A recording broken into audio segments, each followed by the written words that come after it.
My name is Lana Savchuk, and I want to talk about how do you know if he is the one for me. Now, I want to present 11 signs he is the one. Number 1, his friends are mature and respectable men. I'm going to read Proverbs 13:20.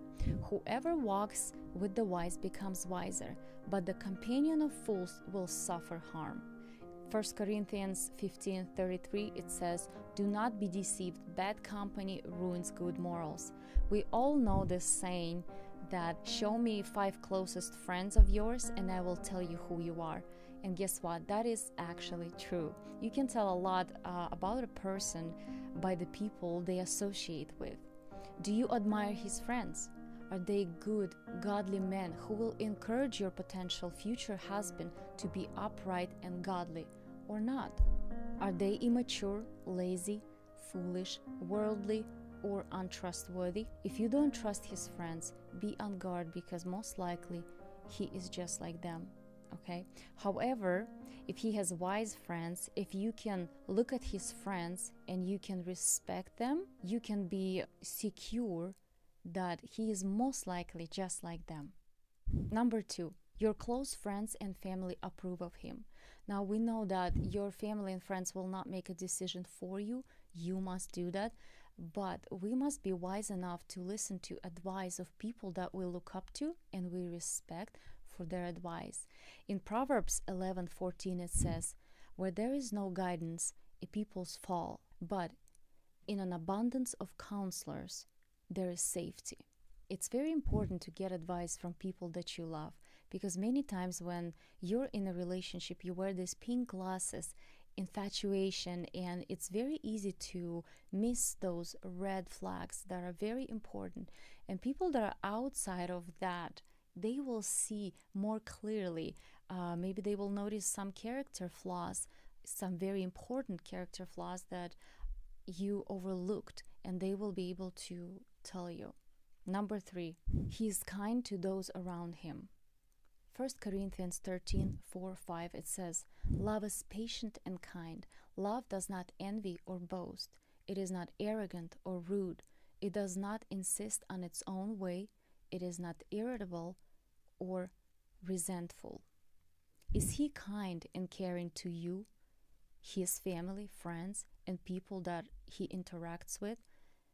It's very important that you watch how he reacts or behaves or talks to his mother, his sisters. Most likely that's exactly the way he's gonna eventually talk to you.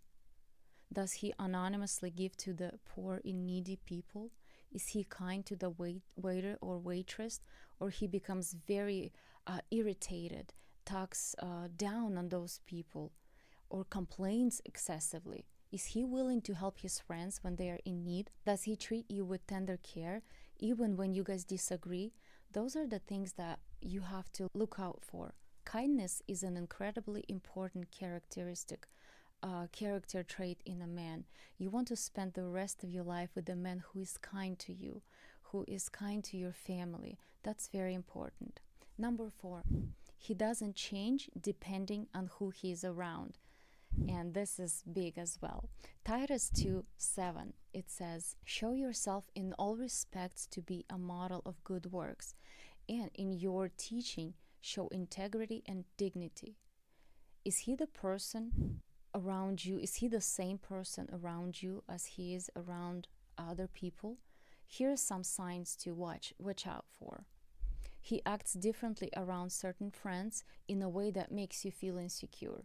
He acts more spiritually depending on his circumstances that makes you feel like he is fake. And then he says inappropriate things when he's around certain people that makes you cringe and be a little bit ashamed. Some people are very good at faking. You don't want to marry a guy who is one way in front of you and another way, completely different way around other people. That shows the character. It has to be consistent. A man has to be consistent with everybody around him. Number 5, he actively pursues you. I know we live in a time where those boundaries becoming washed out, and where women often they take initiative in a relationship. Sometimes it might work, but in most cases, it's more natural for a man to pursue a woman, and women, we love to be pursued by a man. And men, they love a thrill of a chase. A woman doesn't want to feel like, what woman does not want to feel like a highly desired, valuable, priceless, and precious prize that a man wants to get, right? There's nothing sexist or chauvinistic about it. You deserve to be the best prize. You are valuable, and I think it's important for women to value themselves and not to throw themselves at a chase after a man. A man, they want to pursue, okay? And women, they want to be pursued. If he makes you feel like you need to chase him to get his attention, he probably is not the one for you. And historically, men have always been the initiators of relationships. And it's not just a tradition, it has to do with their God-given desire to pursue something that they want. If man likes it, if man wants it, usually they will work for it, they will pursue a woman. Number 6, he doesn't make you feel compared. Now this one is huge. In Matthew 5:28 it says, "But I say to you that everyone who looks at a woman with lustful intent has already committed adultery with her in his heart." Does he check out other women? Does he talk about his ideal woman that they want to be with? Or he tell you how you can improve? No, no, no, no, no. That is just a no. It is very disrespectful for a man to talk about other women in a way that he should only talk about you. Your potential spouse shouldn't make you feel like you need to improve yourself to make them happy, okay? If he has a bad habit of checking out other women, making inappropriate comments, you have to acknowledge that he has a wandering eye. There's something wrong, and it will affect your relationship. You absolutely need to feel like you're just perfect the way you are, okay? And that he has the eyes only for you. His eyes are only for you. Number 7, he has earned your trust. Be cautious when you give trust, your full trust, to a man, frankly, to anyone. We need to love everyone, but trust is always earned. We need to watch a person, that they are consistent with who they are and what they say before we give them our full trust. Earning someone's trust is never done quickly. It takes time and consistency to develop that trust. Here are some warning signs. Does he act suspiciously? Is he really good at talking his way out of things? And we all know people like that who are really good at talking, and they can get themselves out of everything by their words. Does he get uneasy when you touch his phone, like he's hiding something? Do you feel like he is sensitive, secretive, and uncommunicative about topics that are important for you to discuss? Those are some warning signs for you to watch out for. If you're in a relationship with a man who is communicative and honest about his flaws, you will find yourself trusting him more and more. A good and godly man will prove himself trustworthy over and over again. Number 8, he respects you. Here's some warning signs of disrespect. He talks over you and disregards your opinion. He breeds insecurity into you, purposefully making you feel like you aren't his priority. You feel pressured by him to do things that are uncomfortable for you or the things that are wrong. His phone seems to be number 1 priority. He doesn't respect your time with him. He excessively pokes at you, makes jokes all the time about you or your appearance, makes fun at you, or corrects you in public. These are some warning signs that he might be disrespectful towards you. It is normal to disagree on things, but talking through disagreements should not make you feel disrespectful. If he respects you, you will know it. He will make you feel empowered and confident.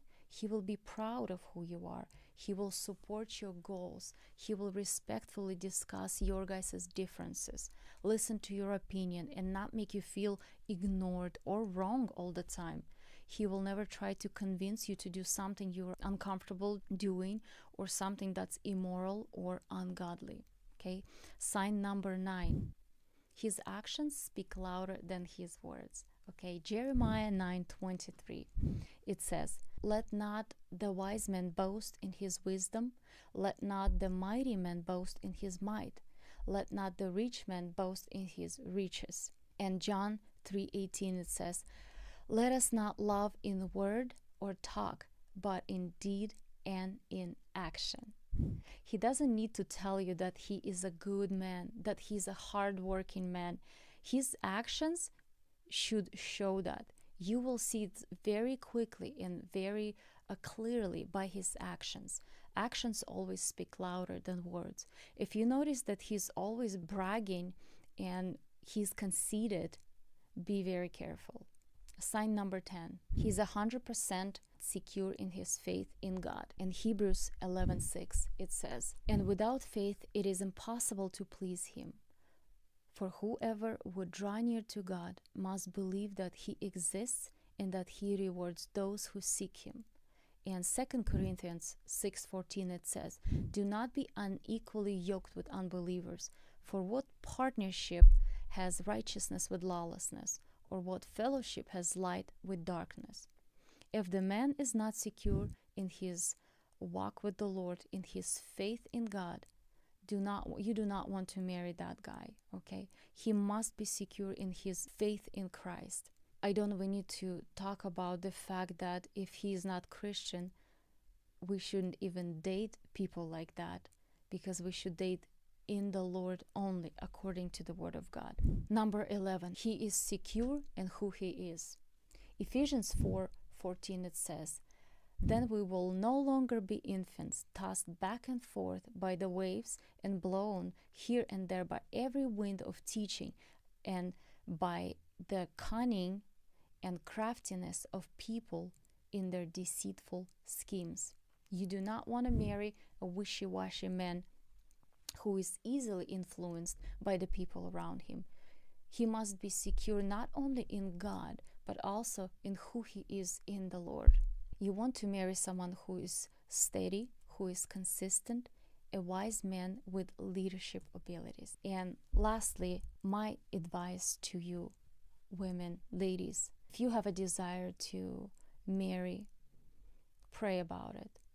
I remember myself, I was 24, Vlad was 24, and we got married at 24, but when I was 23, in our Slavic community, it considers to be late to be not married at 23. I know it's kind of funny, but I was praying to God. And one prayer that I always prayed to the Lord, I wanted to get married. And I always asked God, would you please give me a man who will love you more than he will love me? Because then I can be 100% secure that he's going to be the man after your heart and he's going to love me. Because if the guy does not love God and the Lord Christ is not his authority, it's going to be very hard for him to love you and for you to feel secure in your faith as a Christian wife. I hope you will find these 11 signs that he is the one for you helpful for you, and I hope you will start praying for your future husband, for your future spouse, and I hope you were blessed by this teaching. God bless you guys. Until next time.